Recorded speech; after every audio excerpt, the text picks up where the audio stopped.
Muslim community sa Kabisaya nangandam na karon alang silang pagsaulog sa Ramadan sugod ug adlaw.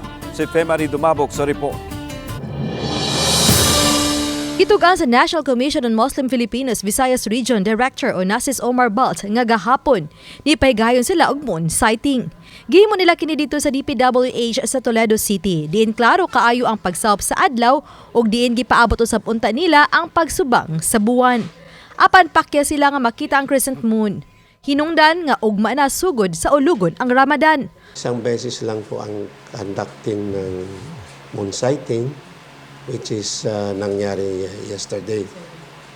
So, pag hindi kasi, ang sinabi ng Prophet Muhammad sallallahu alaihi wasallam, pagka hindi po nakita ang buwan, so gagawin namin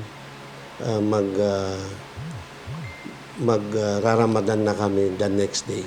Karon pa lang subsub na usab ang ilang mga pagpangandam alang sa ilang salo-salo karong gabi. Sa di pa magsugod sa ilang prayer og fasting ugma sa 4 sa kadlawon.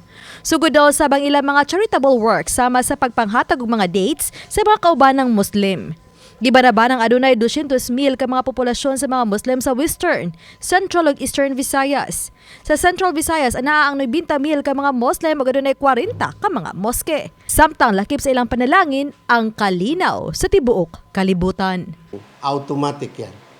Na pag ginawa natin ng tama ang Ramadan ay bibiyayaan tayo ng kagalakan at peace and order dito sa mundong ito.